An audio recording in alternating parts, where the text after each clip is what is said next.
Se levanta en cuarto intermedio, en consideración el asunto que figura en tercer lugar de orden del día, 50º aniversario del cooperativismo de vivienda de Uruguay, exposición del señor representante Carlos Ramos por el término de 30 minutos. Queremos saludar en la primera barra a los representantes y dirigentes cooperativistas de FUCBAN y de FECOBI. Tiene la palabra el diputado Carlos Ramos. Gracias, señor presidente. Agradezco a la bancada Frente Amplista por permitirme hacer uso de la palabra a los efectos de homenajear al cooperativismo de vivienda en sus 50 años. Participar de este homenaje constituye una satisfacción personal porque estoy en el cooperativismo de vivienda desde 1977.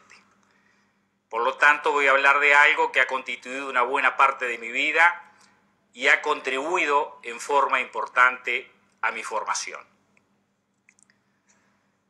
Lo primero que quiero resaltar es que la historia del cooperativismo de vivienda uruguayo es la historia de una gran construcción colectiva.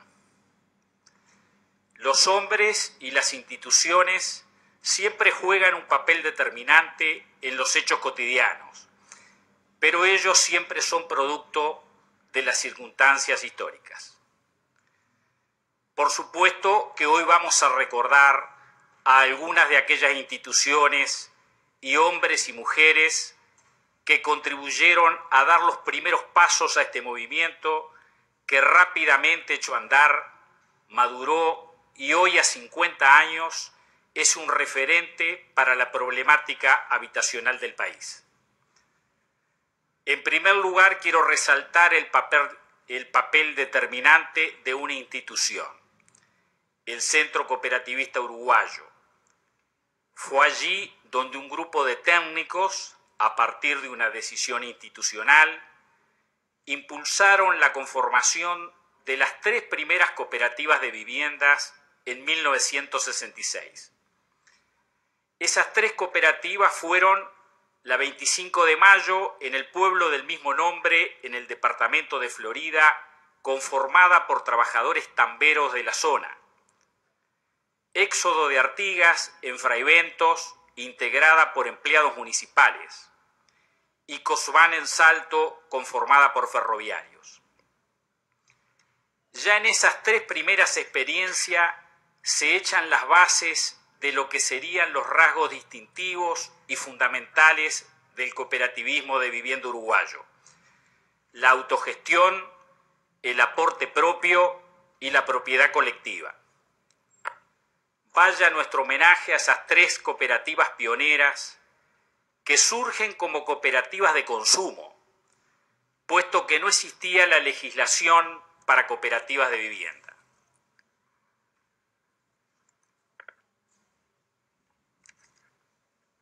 También hay que mencionar a los técnicos del equipo de vivienda del CCU de entonces, los arquitectos Saúl Irureta, Miguel Cecilio y Mario Spallanzani, y la asistente social Daisy Solari. En 1968 se integra a ese equipo el arquitecto Leonardo Pesina.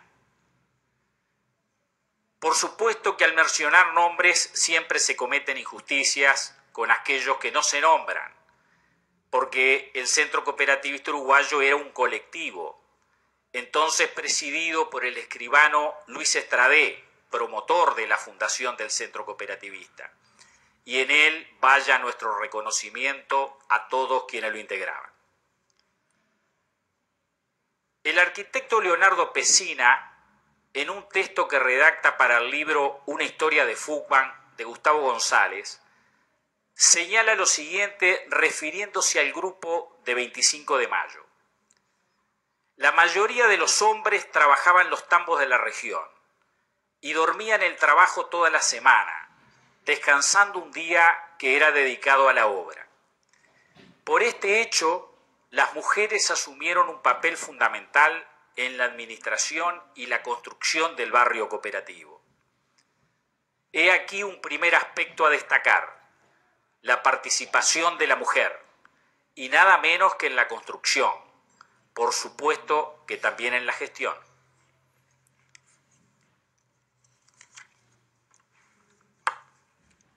¿Cómo surge el marco legal del cooperativismo de vivienda?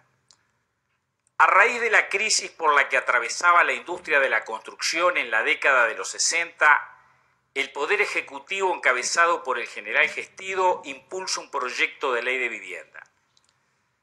Por su parte, el equipo de vivienda y el equipo jurídico del Centro Cooperativista, integrado por el doctor Lezama, el doctor Germán Lezama, con quien tuve el gusto de hablar en estos días para recabar datos, y a sus 88 años sigue teniendo la pujanza de siempre. El doctor Luis Cáceres y la escribana Salaberry.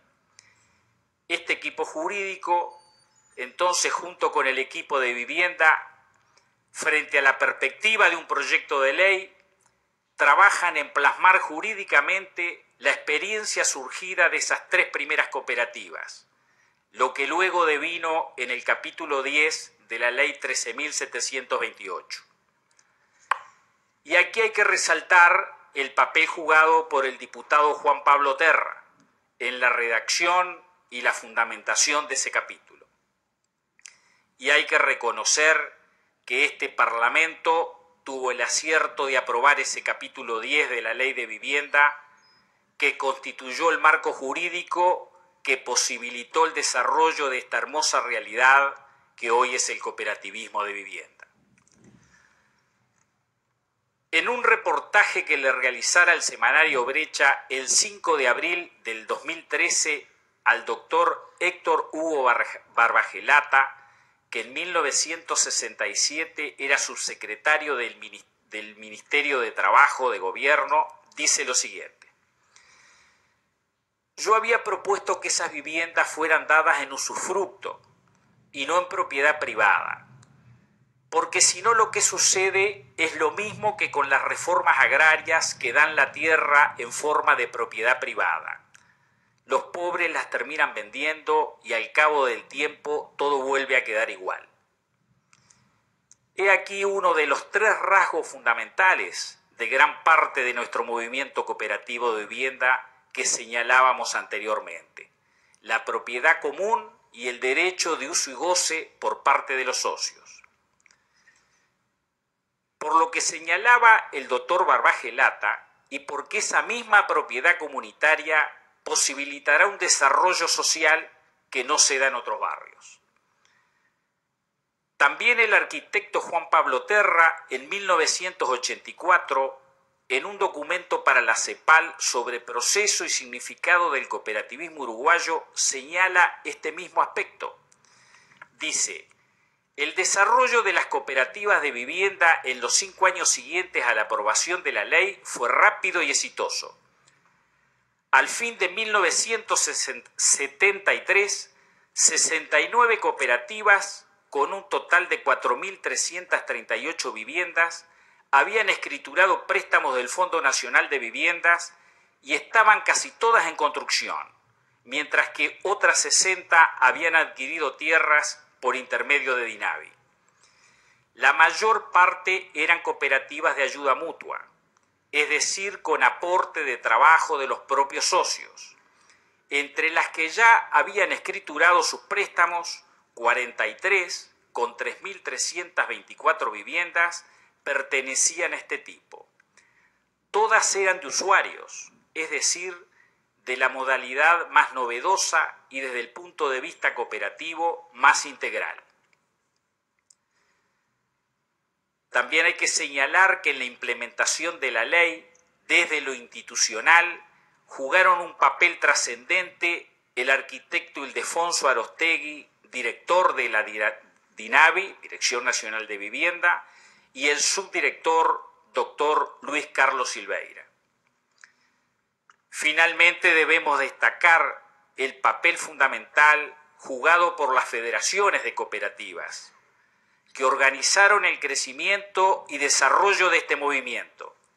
Vaya nuestro reconocimiento a FUCBAN, que agrupa a las cooperativas por ayuda mutua, fundada en 1970, precisamente en una de las cooperativas pioneras, 25 de Mayo.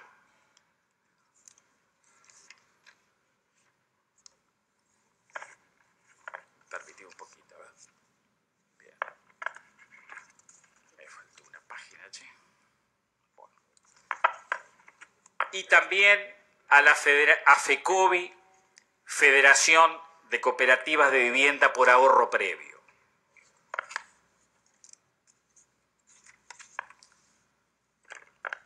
Continuadora de FENACOVI, fundada en 1969, que al día de hoy siguen siendo pilares fundamentales en el desarrollo del mismo.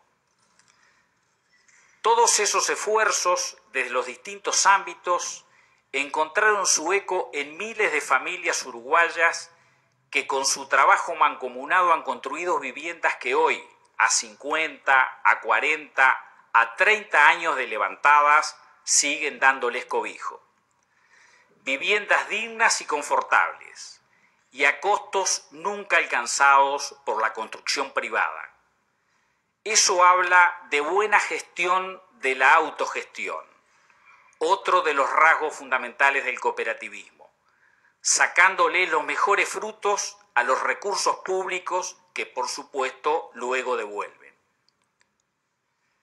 ¿Y qué sucedió luego de finalizadas las obras? Las cooperativas de viviendas de Fuban tienen un himno que escribiera el cantautor Rubén Olivera. Él mismo en un pasaje dice: tantos años de trabajo, siempre brazo con brazo, nos hacen pensar que nunca se quede en sombras, frío y vacío el salón comunal. Y vaya si fue así. Superadas las tensiones de la construcción, aprendidas conductas grupales en ese proceso, han aprendido juntos a superar dificultades, saben administrar factores de alto riesgo. La vivienda construida, sus servicios instalados, sus espacios humanizados, son ejemplos fehacientes de la capacidad de ser de estos hombres y mujeres. Ello supone un crecimiento de su autoestima, de su identidad grupal, de su capacidad de reflexión sobre el contexto y las circunstancias.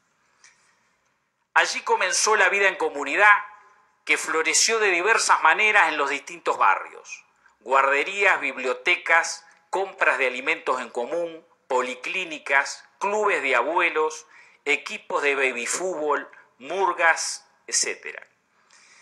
El desarrollo social de esos barrios no se quedó en las cooperativas, sino que trascendió el entorno de las mismas, por lo que se constituyeron en referentes de esos mismos barrios. Sus salones comunales han sido sede de los más diversos festejos sociales, familiares e institucionales, pero también ha sido escuela de democracia, a través de sus asambleas, desde donde se ejerce la democracia directa, donde cada socio es un voto.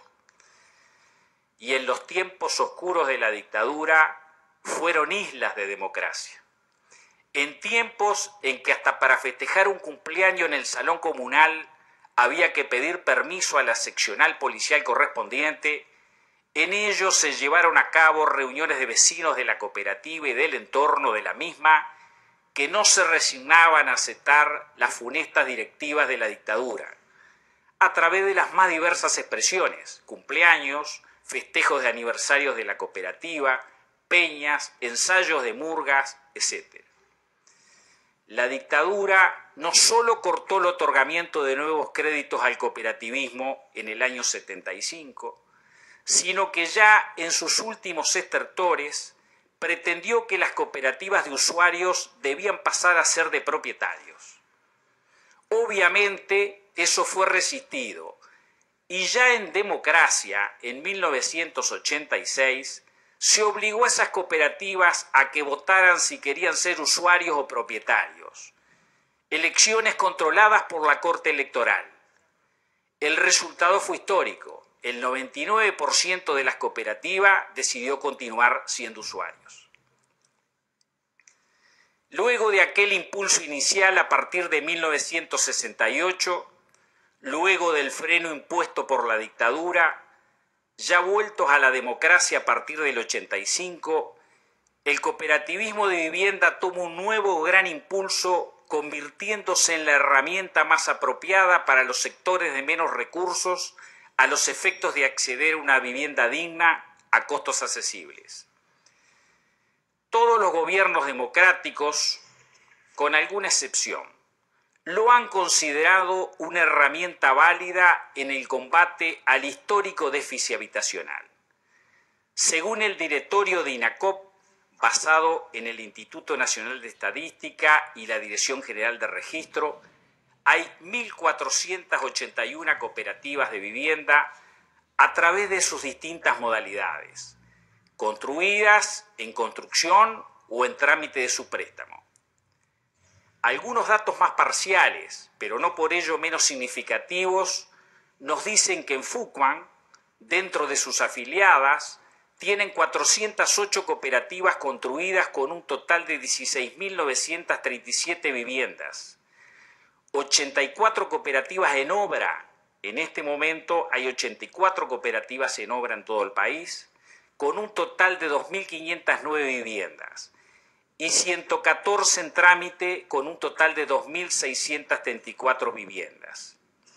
Y en FECOBI tenemos 90 cooperativas en construcción, en obra y en formación con un total de 4.500 viviendas, dentro de las cuales hay construidas ya 4.000. Si multiplicamos cada vivienda por 3, teniendo en cuenta que los núcleos familiares crecen en los primeros años, pero luego decrecen, en un movimiento que ya tiene 50 años, tenemos un aproximado de 63.000 uruguayos. Hablamos solo de las cooperativas nucleadas en estas dos federaciones. Hay muchas otras que no están nucleadas en las federaciones. Pero eso no ha sido todo. El modelo de cooperativas por ayuda mutua ha sido exportado a otros países de América. Paraguay, Bolivia, El Salvador, Guatemala, Honduras, Nicaragua, México, y en Brasil también existen experiencias de autoconstrucción similares a las nuestras.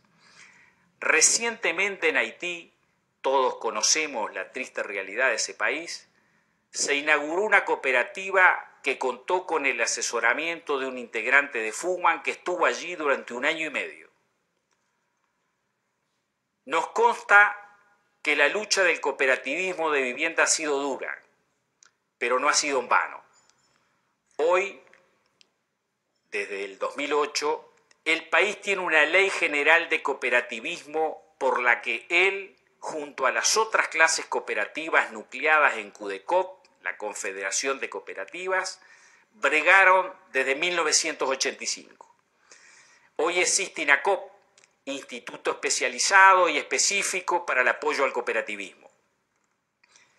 Eso habla de que desde la institucionalidad se ha ido comprendiendo que aquellos principios que los pioneros de Rosedale en 1844 echaron a andar, no porque sí a 162 años siguen expandiéndose por el mundo. Un mundo cada vez más complicado, superando las crisis más agudas y cada vez más profundas de un sistema económico en el que el hombre es un recurso más del aparato productivo. Y esa lucha seguramente no habrá de cesar, porque queda mucho por andar y el cooperativismo tiene mucho para aportar desde el sector de la economía solidaria, que a nuestro entender debería tener un rango constitucional como ya existe en otros países de América. Pero no dejamos de reconocer que la legislación en materia de cooperativismo en nuestro país tiene un desarrollo que no existe en otros países de América, donde esas experiencias que hemos señalado anteriormente han chocado con todo tipo de obstáculos que han sabido sortear, como nuestras 3 primeras cooperativas que tuvieron que constituirse como cooperativas de consumo. Finalmente, queremos señalar que estos 50 años no podrían tener un mejor marco que el que se da en este 2016. En noviembre se llevará a cabo en nuestro país la cuarta cumbre de las Cooperativas de las Américas, organizada por la Alianza Cooperativa Internacional y CUDECOP. Esta cuarta cumbre tiene como lema principal Cooperativas, asociatividad para el desarrollo sostenible, a partir del cual el movimiento cooperativo continental reflexionará y tomará definiciones estratégicas en torno a los desafíos del desarrollo a escala mundial, las alternativas para el crecimiento del sector de la economía social y la contribución de las cooperativas a los Objetivos de Desarrollo Sostenible de las Naciones Unidas. En ese evento está previsto un encuentro de parlamentarios cooperativistas de América y esta Cámara seguramente estará presente para transmitir la realidad legislativa de nuestro país y recoger los aportes de otros parlamentarios de América que permitan avanzar aún más en nuestra legislación.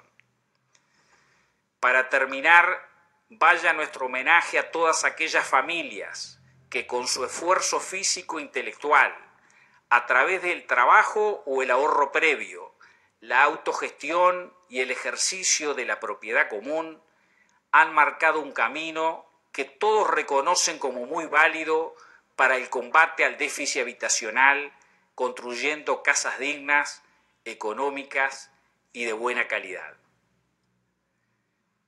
Pido que estas palabras, señor presidente, sean enviadas a CUDECOP, FUCBAN, FECOBI, INACOP, Ministerio de Trabajo y Ministerio de Vivienda.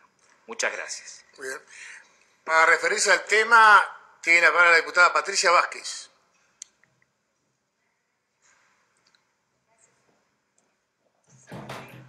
Gracias, señor presidente. En una primera instancia, quiero agradecer a la bancada de diputados del Partido Nacional en general